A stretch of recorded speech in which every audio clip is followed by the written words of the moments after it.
In the late 1800s, there was a popular desire within the U.S. to continue expanding its territory and influence beyond its current borders. The U.S. government, American industry, and social organizations were enthusiastic boosters of American overseas expansion, particularly in the Pacific and Caribbean.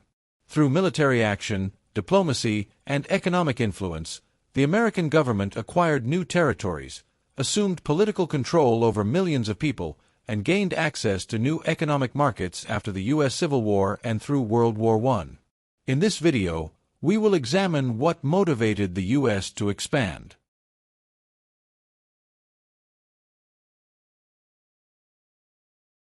Expansion had been a part of the American experience since the first European colonists arrived in North America in the 16th century.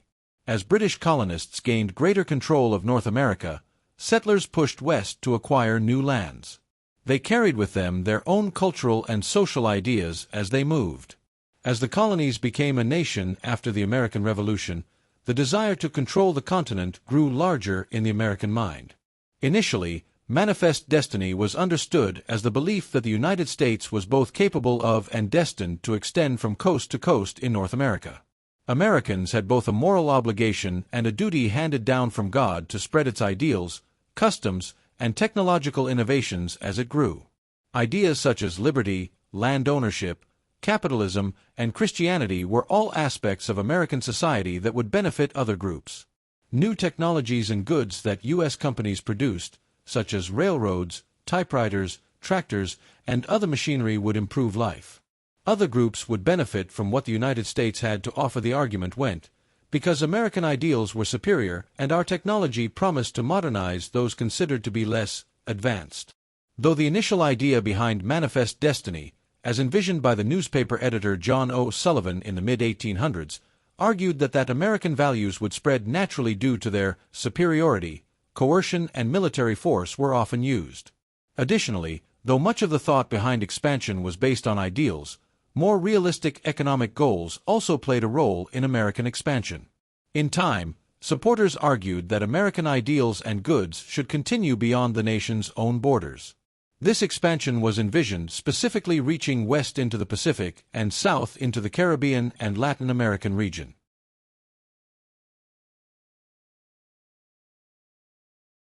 Economic progress was also a factor in U.S. expansion. By the end of the 1800s, America had embraced the Industrial Revolution. Thousands of factories opened in the U.S., using new technologies to produce goods at a high rate. Some factories focused on producing the materials that would help build the nation, such as steel for buildings and railroads, telegraph equipment to connect the country, oil-to-power machinery, and farm equipment to feed the nation. Other companies concentrated on mass-produced consumer goods. This included items to make work easier, such as sewing machines and typewriters. However, with the increase in production capability, an important issue arose. Who would purchase all these new goods? Consumption of products within the U.S. slowed in the early 1800s due to a severe economic depression. But despite this domestic stagnation, businesses still needed to make money. So, they looked for new consumers overseas. European nations were a target for American-made goods, but China was the market American businessmen yearned to gain a foothold in. Beyond just selling finished products, U.S. companies also viewed these overseas areas as vital sources of raw materials necessary for production back in the United States. Materials that were hard to find in the U.S. could be imported to factories from other parts of the world. Foods that American families enjoyed could arrive by boat and be sold in U.S. markets. The economic potential of expanding markets overseas, industrial leaders argued, would make the U.S. a stronger and richer nation. U.S. politicians agreed, and encouraged foreign nations to open their doors to American businesses.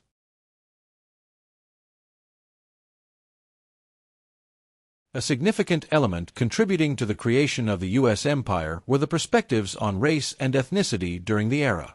Central to this was the idea of social Darwinism, which involved taking the scientific concepts of Charles Darwin and evolution and applying them to nations and people. Social Darwinism originated among English intellectuals in the mid-1800s, and the idea quickly gained popularity in the United States and other parts of the world. This theory argued that, as in the natural world, nations, businesses, and people existed in an environment where only the strong survived. In this world, some races and ethnicities were inherently superior to others. Consequently, certain nations and people were meant to follow, while others were meant to lead. The most naturally superior nations were considered to be the Western European nations and white Europeans. The U.S. was viewed as part of this superior group because of its cultural ties to those European nations. In contrast, the less developed nations and people were identified as those in Asia, Latin America, and Africa. These pseudoscientific ideas became very popular in American society and in other countries around the world. Along with the racial arguments argued by social Darwinists, was the idea of the white man's burden. Viewed as a benevolent effort to improve the lives of those deemed inferior, religious and political leaders argued that more advanced societies had a moral obligation to improve the lives of the inferior groups. This term was derived from Rudyard Kipling's 1899 poem, The White Man's Burden, which he wrote to encourage the United States to become more involved in global affairs. The popularity of social Darwinism and the argument that lesser groups needed help and guidance by a superior society provided a moral justification for the United States to expand its territory and influence.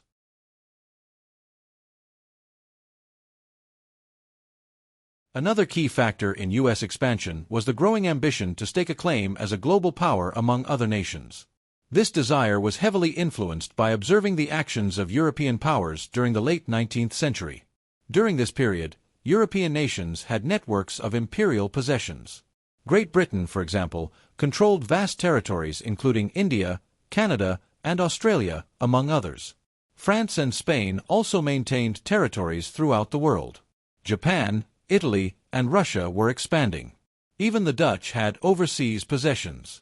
At the time, many of these nations were expanding their territory, as the great race was on between them to carve up Africa. Their territories provided those nations with markets for their exports and with raw materials to make more goods at home.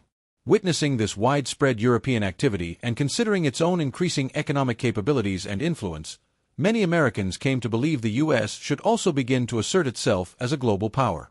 The aim was to match their European contemporaries. This ambition was bolstered by American ideologies. The ideas behind manifest destiny and social Darwinism collectively fostered an outlook among Americans that they should stand as equals among other powers and lead on the global stage.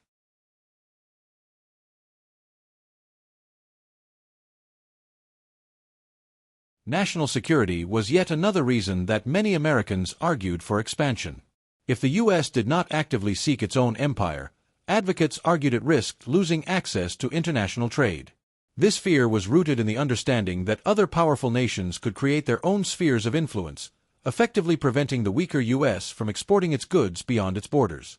A highly influential figure arguing for U.S. expansion and military strength was Alfred Mahan, a captain in the U.S. Navy. In 1890, Mahan authored The Influence of Sea Power Upon History, a widely read work. His ideas became very popular in the United States. According to Mahan's vision, the U.S. needed a large fleet of merchant ships to transport goods to other nations. A large network of ships would help increase U.S. businesses' profits, especially by reaching markets in Asia, which in turn would make the U.S. more powerful. For these merchant ships to effectively sail across vast oceans, they would require places to stop for refueling and resupply along their journey.